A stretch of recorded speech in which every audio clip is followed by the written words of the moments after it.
This is the Thoughtful Travel Podcast. I'm your host, Amanda Kendall of the notaballerina.com travel blog. Every episode I'll share travel tales from several fellow travel lovers, and together we hope to entertain and inspire you, remind you of some of your own great travel experiences, and encourage you to hit the road again soon.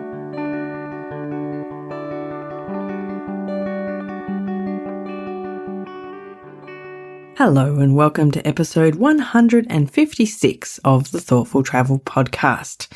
Today we're talking about how travel stretches our comfort zone. And I think the very best kind of travel always stretches your comfort zone, even if it just stretches it just a little bit. And during this episode, we're going to talk about some of the different ways that travel can stretch your comfort zone. One of the ways, but definitely not the only way, is by when travel experiences have you doing something maybe crazy and adventurous that you wouldn't normally do. And it's a funny coincidence. I've actually had this episode planned to do now for quite some time. It's been on my list of episodes. And just this week, just as this came up on my list, it's the next on the list, my Facebook memories and everything were reminding me that it's now exactly 3 years ago that I stretched my comfort zone in a very adventurous way for me, a crazy adventurous way for me, because I am basically a wimp and I am never going to bungee jump or anything like that. But 3 years back, I was a last-minute inclusion on a group of bloggers from Britain. Obviously, I'm not from Britain, but they all came from Britain to do some travelling in Western Australia. There was a British blogger who was sick at the very last second, and they needed someone who could be in Perth ready to take on that trip, like kind of within a day or so. So that turned out to be me. And so it was very, very last minute. And I was sent, while the others went to other parts of the state, I was sent alone up to the Coral Coast, to Exmouth and the Ningaloo Reef, a really, really beautiful part of the world. Anyway, you may have heard me tell this story long, long time ago in an early episode, so I won't tell the whole story, but basically, all of a sudden, I found myself in a hangar ready to go in a microlight, and my itinerary had really just said scenic flight, and I thought maybe a small plane. But no, it was a microlight, which if you haven't seen one or don't know quite what a microlight is, because I certainly didn't, basically it's like a motorbike with wings. And it goes up in the air. So I found myself clinging for dear life onto this microlight pilot. There was just him and me. I had my eyes closed for a good 10 minutes of the thing, because there's not even any, there's no doors or anything. It really is like a motorbike with wings. It's crazy. But it's also kind of like a hang glider, so apparently also very safe, because even if the engines failed, it would glide very well, or so I'm told. Anyway, I was more petrified than I've ever been in any time in my life for the first 10, 15 minutes. And eventually I could keep my eyes open long enough to realize that we probably weren't going to die and that the views were incredible. So I was actually on a real high after doing that, because I thought, wow, I've done something I really didn't think I could. It was more than just stretching my comfort zone. It was broadening it in this huge way. But it didn't actually make me into an adventurous person, and I haven't since gone out and, gone skydiving and bungee jumping and all this other stuff, and I don't feel like I want to still. But at the same time, I was kind of proud that I could stretch that comfort zone when I kind of had to, because I was there and I had to do it. So anyway, in the rest of this episode, we're going to talk about kind of all of the different ways that travel stretches your comfort zone, adventurous and non-adventurous. So just give you lots of food for thought, I suppose. Now, my first guests today are Anne and Ian, who are long-term listeners of the show, and it was so lovely to get the chance to talk to them. They're now long-term travellers, and we talked about when they first set out on their long-term travel experience and life, and it was definitely a very big stretch of their comfort zones. So the one that we really stretched out of our comfort zone was when we started off. It was a few months before we left, and we knew we were going to go to Latin America. For 6 months. 6 months there. Wow. And we couldn't figure out where we were going to start. And we were with friends on a wine tasting tour up in outside LA. Which was an annual trip we would do with them. And I picked up the LA Times, and I'm looking through the travel section, and there's this article about this school in Guatemala, in San Pedro, on Lake Catalan. And I read this thing, and I said, we got to do this. And Anne read it, and she said, yeah, we got to do this. So we made that our first stop, even though it wasn't the easiest stop. It would have been easier to go to Costa Rica as a first stop. But we went there specifically to go to the language school. And so we land in Guatemala, and we walk out. And we'd been to Mexico before, so we knew a little bit about stuff. But we walked out, and there was all these people yelling and screaming and trying to get your attention. And we couldn't find luckily, we'd hired a driver to pick us up and take us. And we couldn't find him, so we were standing there. What do we do now? We did finally find him, and then we drove to the school. And going down the hill to the school, there was more potholes than there was road on the and it was dark out, and it was raining. Oh gosh! What a welcome! And so we decided that to do the school, it was 5 days a week, 4 hours a day, and we each got an individual tutor. And that we'd stay with a local family. Oh, brilliant. And so it was really good in that respect. But we got there, and it was dark, and it was cold, and it was rainy. And so we got there, and mind you, this family speaks not a word of English. Oh, right. Wow. Full immersion. Full immersion. Luckily, what saved us, I think, saved the whole experience was there was this other girl there who was leaving a couple of days later called Katie from Australia. Oh. And so she kind of helped us get over that hump for the first meal. And I think from that point on, we were fine as far as the family was concerned. When we started the school the next day, Anne's teacher her and her teacher really synced really well. I didn't with mine. She was younger, and I don't think she knew that people that are older don't learn languages as quickly as younger people. The 20-somethings in school would be out. They'd go to school for 4 hours, and then they'd be out climbing volcanoes. We'd go to school for 4 hours, and then we'd be spending the rest of the day studying what we just learned. Right? Exactly. Yeah. That's me. So we would have rather been out climbing volcanoes. I think. Right. So 2 days after we got there, I got sick. And so I'm feeling miserable because I'm sick.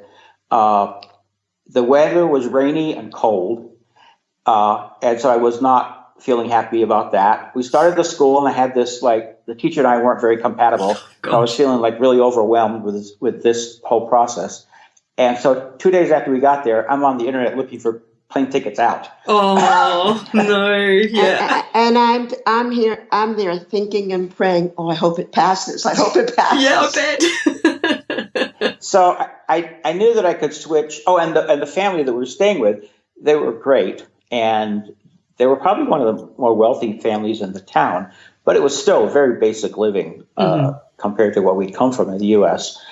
And so I did a week with this teacher, and the family told me to switch teachers, and I didn't want to I knew that if she didn't have a student, she wouldn't get paid. Oh, that's hard, isn't it? Yep. Right. So I was feeling really bad about that. And so at the end of 2 weeks, though, I said, you know what, I need to change. So we went and talked to the instructor, and he's like, yeah. So he let me switch, no problem. And I said, well, what about my tutor? Is she going to be out of work? And he's like, no problem. We got a lot of new students coming in next week. Oh, that's so. And my second teacher was great. She spoke a little bit more English, so I was able to ask questions, and it was such a good experience. We don't regret doing it at all. I definitely don't. I don't regret not bailing. So we worked through it for a month, and it really helped us for the other 5 months. Oh, I mean, talk about stretching your comfort zone. That's on all levels. Everything is new and strange and some parts a bit difficult as well. I mean, it's not just stretching your comfort zone, it's like smashing through it. I really do sympathise with how overwhelmed Ian felt. It's not that different to how I felt when I first moved to Japan, and for just the first day, but that first day was completely overwhelming. Lots of culture shock, lots of weather shock. It was humid, and I think I had heat stroke, and lots and lots of things that were just, really beyond my comfort zone at the time. I was 25 and I'd only ever lived in Australia. and not traveled, particularly widely. And yeah, so kind of getting through that was really a stretch of the comfort zone. But it has stretched much wider since, as has Ian's and Anne's too. And that kind of stretch just never flings back. You're stretched forever in a really good way. Now, my next guest today is Michela Fantinel, and she has done a lot of solo travel. I've talked to her about it in a couple of episodes, but especially on episode 148, so go and have a listen there if you're curious. And so we had a chat about how traveling alone can really push that comfort zone. I know that sometimes people think, but isn't it boring to go by yourself? And I don't think it's boring. It's, depending where you see things, because it's very much about the experience. It's just, getting a little bit out of your comfort zone. Yes. And just pushing yourself to a bit of the limit and say, okay, I want to do this. I want to do it by myself.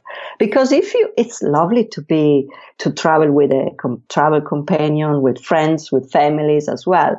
But I have the impression that without solo travel wouldn't mean so much to me, because solo travel is just giving me that opportunity to see, okay, I can go so far, but not that far because I'm not prepared for that, and not now, but I can go that, and you just grow a little bit into something more, something deeper, and you just see what you're comfortable with and what you're not comfortable with. But obviously growing out of your comfort zone means that you're taking little risks, but something, that you're slowly growing into. And I like this slowly growing into a bigger, making your comfort zone bigger and bigger, I call it, so that you are in it. But in a softer way, I don't really do things, that I really find myself in a situation I go, oh my God, what I'm doing, I'm terrified. I just want to slowly grow into it. Yes, bit by bit. I think that's better, because if you try and take a massive leap, sometimes you'll fail, but just expanding that comfort zone little by little by little over the years, that makes it that expands it a huge way. Yes, it's on the long run, because I see it on the long run, and I don't see it just like, for instance, I could never do this, how do you call it, this, in New Zealand, they have this jumping from, bungee jumping.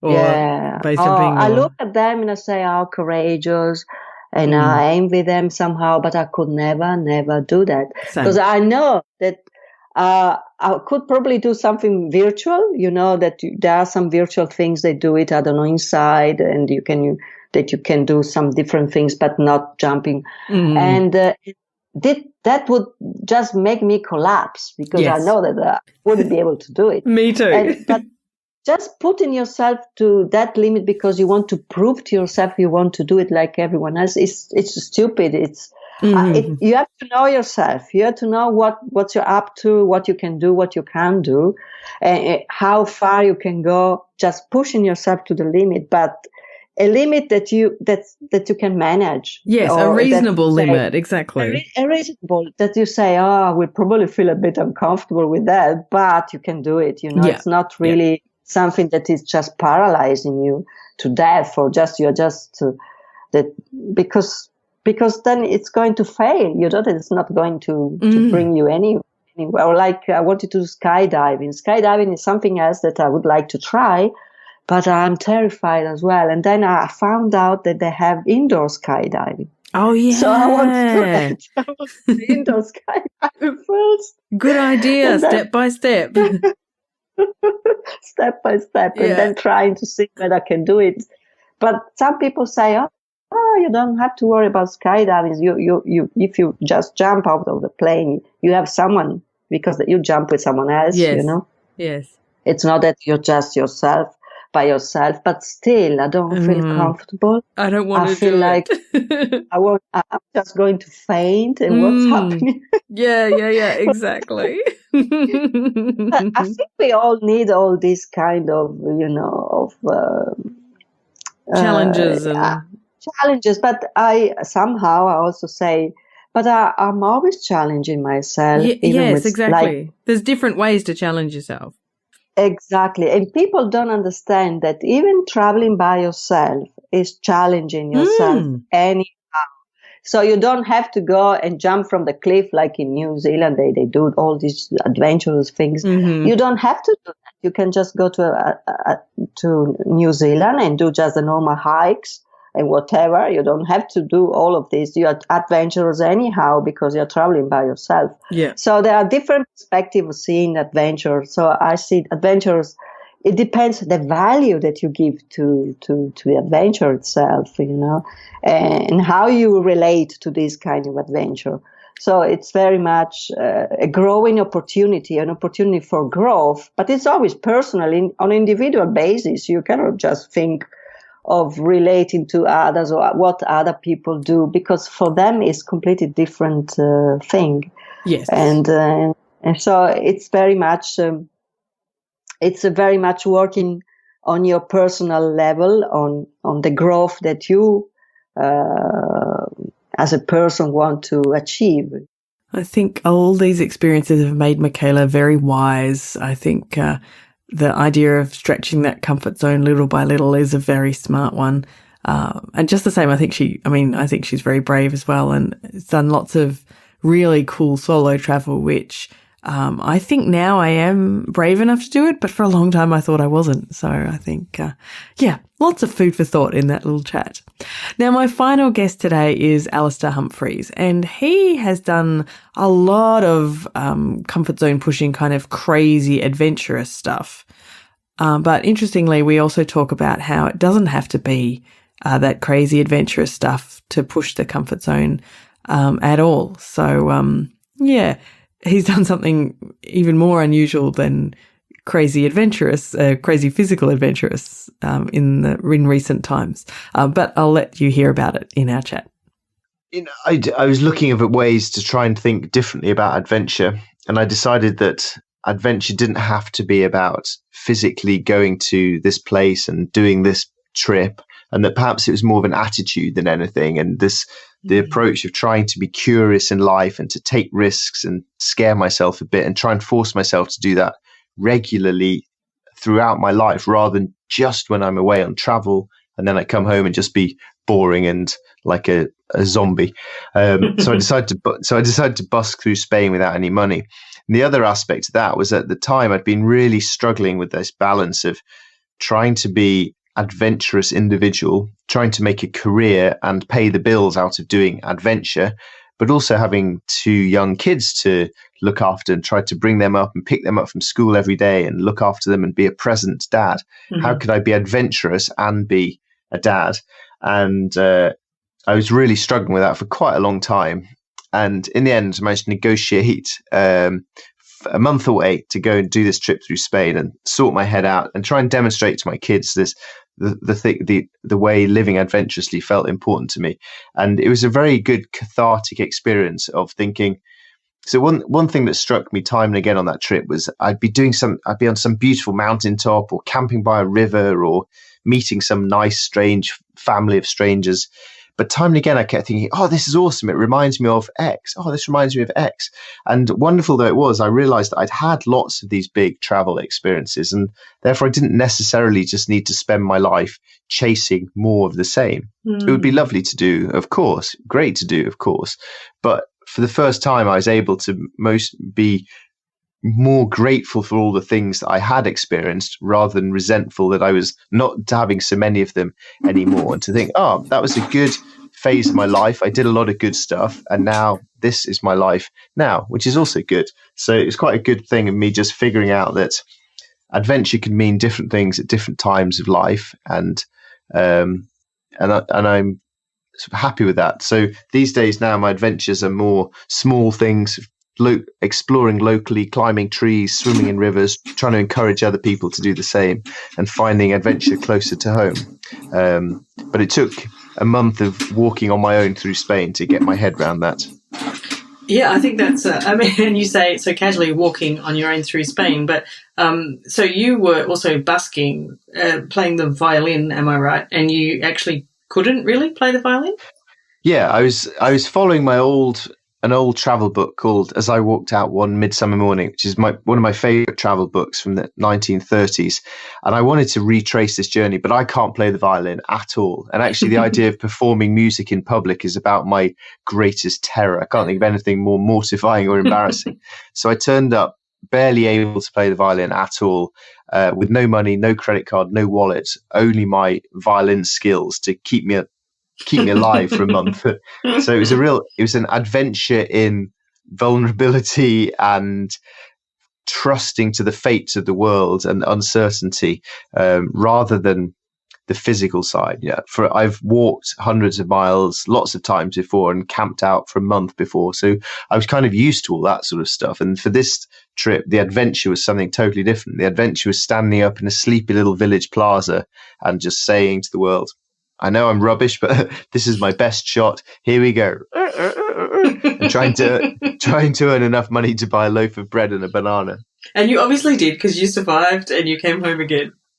I did. I didn't just survive. I thrived. To my amazement, I earned 120 euros in the month, which was, I mean, you can live like a king for 120 euros if you're willing to live like a tramp. So I couldn't believe how successful my musical career was. It was an absolute triumph. I love it. It's also really an adventure. It's an emotional adventure to put yourself out there like that, isn't it? Yeah, I mean, the first day when I stood up to busk, I realised that I hadn't felt that level of fear since the day I set off to row across the Atlantic Ocean in a little 8-metre rowing boat. Wow. Which is fascinating. It's fascinating, the different aspects of travel and adventure that scare us. You're scared in the same way, but for very different reasons. I found that a really fascinating part of that trip. Oh, it's amazing. I mean, it's a really novel and really great idea. And it's so interesting to hear the things that you learn out of such a trip. Oh, yeah. It was, I've been on much longer trips, much harder trips to much more exotic parts of the world. But I think of that as one of my greatest ever adventures for just for the freedom it gave me, the trusting to the good nature of the world, the physical fitness of being out in beautiful landscapes, trudging slowly along, talking to people along the way. It was just had everything that I look for in adventure squashed into one short but memorable little month. Yeah. And throw in the violin playing to really stretch that comfort zone. Perfect. Yes. Yeah, exactly. Yeah. I like that. I think the idea of just throwing a bit of grit into the oyster. So you might think, oh, I'd like to go to Spain. It's quite nice. But trying to find some way to make your experience a bit different and a bit difficult and to stretch yourself, I think turns a holiday into an adventure and a bigger experience overall. Again, lots of food for thought.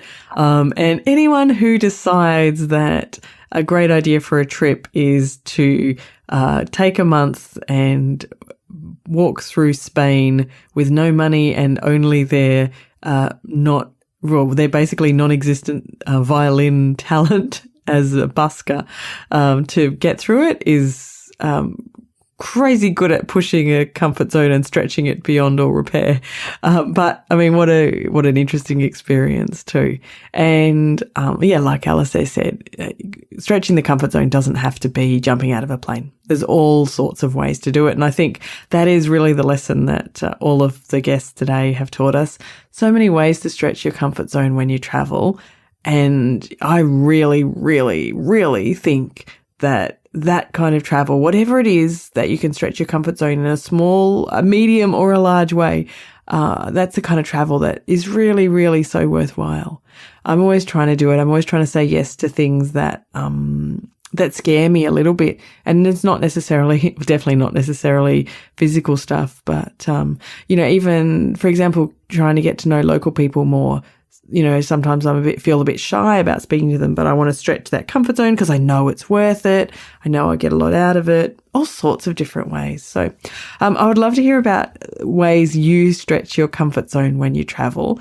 Hop over to the Facebook group. It's called Thoughtful Travellers, and there's a link in the show notes, and let me know what you have done travel-wise that has stretched your comfort zone. I'm sure there is as many versions of that as there are members in the Thoughtful Travellers group, which incidentally is like over 700 now. So thanks everyone who's come along and made that such a fun group to be in. Thank you also to my guests for episode 156. First up, I chatted with Anne and Ian from Expat or Not. You can find them at expatornot.com. Then I chatted with Michela from Rocky Travel, and she's at rockytravel.net. And last but far from least, I chatted with Alistair Humphreys. You can find him at alistairhumphreys.com. And I would also encourage you to check out his newest book, My Midsummer Morning, which tells the story of busking around Spain with no violin talent at all. So there's a link in the show notes to that, or just look up My Midsummer Morning wherever you get your books. Thank you very, very much for all your great interaction in the Thoughtful Travellers group, and for all of the lovely comments I get and emails and so on. It's so lovely to be reaching lots and lots of awesome listeners, and I just want to say I really appreciate it. It makes my week to be able to chat to you all. So thank you very, very much for listening.